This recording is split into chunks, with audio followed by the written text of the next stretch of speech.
राधे राधे दोस्तों, आप सभी का आपके अपने चैनल पर बहुत-बहुत स्वागत है। मेरा नाम है दीप्ति और आज मैं आपके साथ शेयर कर रही हूँ बहुत ही सरल और संपूर्ण पूजा विधि धनतेरस पूजा की। धनतेरस कब मनाई जाती है, कैसे मनाई जाती है, क्या लेना शुभ होता है, क्या भोग लगाना चाहिए, तो ये सभी जानकारी मैं आज इस वीडियो के माध्यम से आपको देने वाली हूँ, तो पूरा वीडियो ज़रूर देख लीजिएगा, आपके लिए बहुत ही लाभप्रद रहेगा। तो देखिए, ये जो पूजा होती है इसमें खास कर कि माता लक्ष्मी, गणपति जी, कुबेर भगवान और धन्वंतरी भगवान की पूजा की जाती है। अगर उनकी विग्रह या फोटो नहीं है आपके पास तो सुपारी में कलावा बांध कर भी उनकी स्थापना कर कर आप पूजन कर सकते हैं, पर करिएगा ज़रूर। तो यहाँ पर देखिए चौक-पूर का पट्टा बिछा लेंगे, लाल या पीला वस्त्र बिछा लेंगे। मेरे पास यहाँ श्री यंत्र है। इस फोटो फ्रेम में आपको दिख रहा होगा अष्ट लक्ष्मी यंत्र भी है और श्री यंत्र के सारे यहाँ पर यंत्र बने हुए हैं। ये मैंने ऑनलाइन लिया था, अगर आपको चाहिए हो तो मैं लिंक शेयर कर दूँगी। बहुत ही आसानी से मार्केट में भी मिल जाएगा। अब यहाँ पर आपको कुबेर भगवान के लिए चौमुखा दीपक अर्पित करना है, इसलिए चौमुखा दीपक हम जला लेंगे। मेरे पास यह नवग्रह भी है, तो मेरे पास ये धातु का है। अगर आपके पास कहीं फोटो फ्रेम में हो या फिर स्टफिक का हो तो उसको भी आप रख सकते हैं। इसको भी हमें साथ में ही रखना है पूजा के, और साथ ही में मैंने यहाँ एक मोरपंख भी रखा है। मोरपंख ज़रूर रखिएगा, धनतेरस की पूजा में और दिवाली की पूजा में ये ज़रूर रखा जाता है।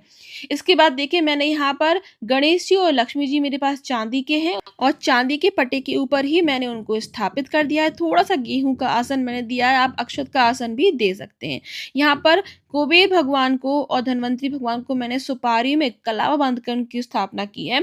इनकी पूजा ज़रूर कीजिएगा। अगर आपके घर में कोई भी बीमार रहता है, कभी भी किसी को किसी भी संबंध में, स्वास्थ्य संबंध में अगर परेशानी है, तो धन्वंतरी भगवान की पूजा करने से निरोगी काया मिलती है, इसीलिए उनका आप पूजन ज़रूर कीजिएगा। अब एक छोटे से लोटे में मैंने जल भरकर रख दिया है। अब हमने जो दीपक रखा है यहाँ पर उसको हम प्रज्वलित कर लेंगे। दीपक को साक्षी मानकर ही हमारी जो पूजा है वो शुरू होगी। तो ये जो पूजा है इसमें सुहागिन स्त्रियाँ पूरा 16 श्रृंगार कर कर पूजन करती हैं। माता लक्ष्मी की जब भी आप पूजा करें तो आप पूरा श्रृंगार कर कर करें, बहुत ही शुभ माना जाता है। अब हम थोड़ा-सा गंगा जल लेके सभी भगवानों पर थोड़ा-थोड़ा भाव रूपी स्नान कराएँगे। अगर आपको पीतल के विग्रह हैं तो आप उनका पंचामृत से अभिषेक भी करा सकते हैं। अब थोड़े से गेहूँ और थोड़े से पुष्प लेकर हम आवाहन कर लेंगे। हे माता लक्ष्मी, हे गणपति जी, हे कुबेर भगवान, हे धन्वंतरी भगवान, आज मैं आपका पूजन करने जा रही हूँ। मेरी पूजा में अगर कोई भी कमी रह जाती है तो उसे माफ़ कीजिएगा और मेरी छोटी-सी पूजा से प्रसन्न होइएगा।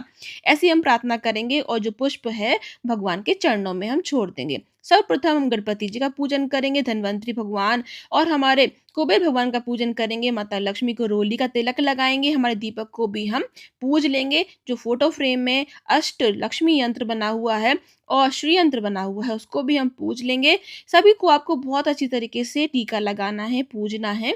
ये जो पूजा होती है तो ख़ासकर कि महिलाएँ ही करती हैं, पर दिवाली की जो पूजा होती है वो पुरुष करते हैं। ऐसा हमारे यहाँ होता है, पर अगर आपके यहाँ नहीं होता तो कोई भी कर लीजिए, बस करना ज़रूरी होता है। बस हमारे यहाँ ऐसा कहा जाता है, दिवाली की पूजा बहुत ही मुख्य पूजा होती है, इसलिए घर का मुखिया करता है तो बहुत ही शुभ होता है। तो यहाँ पर देखिए सभी जगह पर हम थोड़ा-थोड़ा सा अक्षत अर्पित कर देंगे। माता लक्ष्मी को यहाँ पर आप गुलाब का पुष्प अर्पित कीजिए, कमल का पुष्प मिल जाए तो बहुत ही उत्तम रहेगा और सभी भगवानों को हम यहाँ पुष्प अर्पित करेंगे, खास करके कुबेर भगवान को और धन्वंतरी भगवान को हम पीला पुष्प अर्पित करेंगे। और यहाँ पर जो धन्वंतरी भगवान हैं, उनको आपको ध्यान रखिएगा कुछ न कुछ औषधि जो आपके घर में हम इस्तेमाल करते हैं छोटे-छोटे रूपों में, वो हमें ज़रूर अर्पित करना है। तो यहाँ पर देखिए मेरे पास चांदी का श्री यंत्र है, मैं उसको भी पूज लूँगी। थोड़ा-सा गंगा जल डालकर उसके ऊपर हम अक्षत लगाएँगे, थोड़ी-सी रोई लगाएँगे, पुष्प अर्पित कर देंगे। अब देखिए यहाँ हमारे गणपति जी को हम जनेऊ कलावा अर्पित करेंगे। अब देखिए माता लक्ष्मी को आकर्षित करने के लिए आपको कुछ चीज़ें यहाँ पर ज़रूर रखनी है, अर्पित करनी है उनको, जिसमें कि कौड़ी, कमलगट्टा, गोमती चक्र, सिक्के कुछ चांदी के हों आपके पास वो, और लघु शंख, लघु नारियल, ये सभी चीज़ें माता को ज़रूर अर्पित कीजिए। मेरे पास यहाँ चांदी की नई पायल बिछिया है, जो कि मैं धनतेरस पर ही खरीद कर लाई थी, तो वो अर्पित कर देंगे।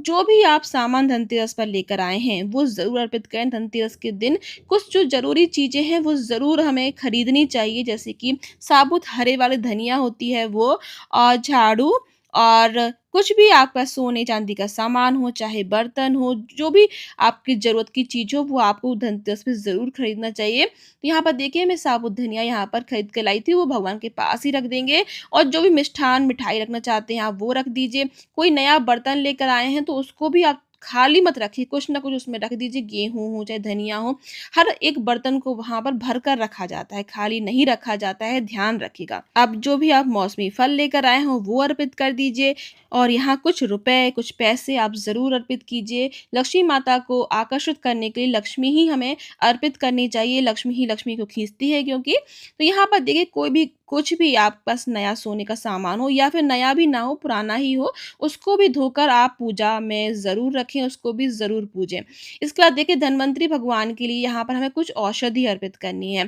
तो मैं यहाँ तुलसी है, गिलोय है और नीम है, आंवला है, हल्दी है, सुपारी है, लौंग है, काली मिर्च है, जो भी हम औषधि के रूप में यूज़ करते हैं, इस्तेमाल करते हैं अपने रोज़मर्रा में, तो वो सभी हम धन्वंतरी भगवान के सामने रखेंगे।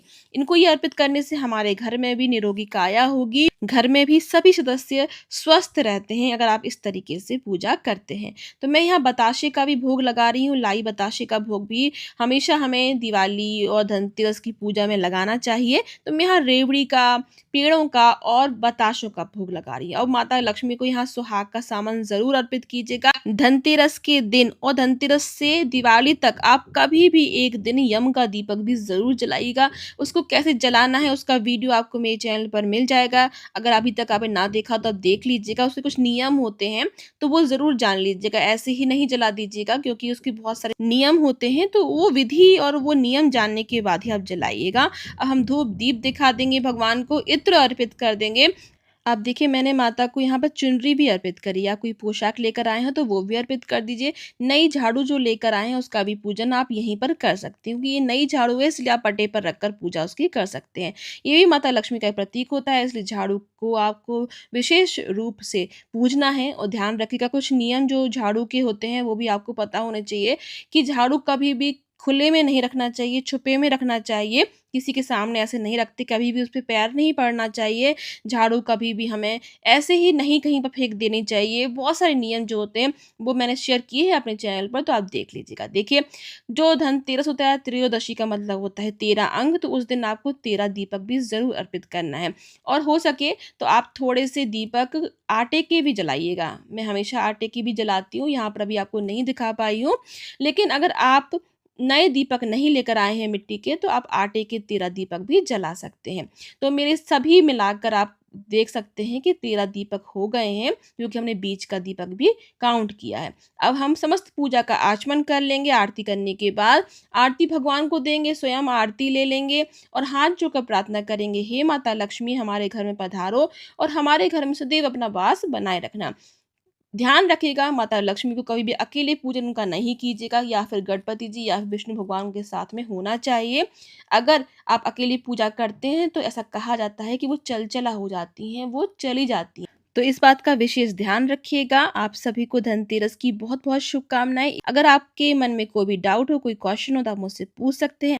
वीडियो को लाइक, शेयर एंड सब्सक्राइब करना बिल्कुल भी ना भूलेगा। आप सभी का बहुत बहुत धन्यवाद।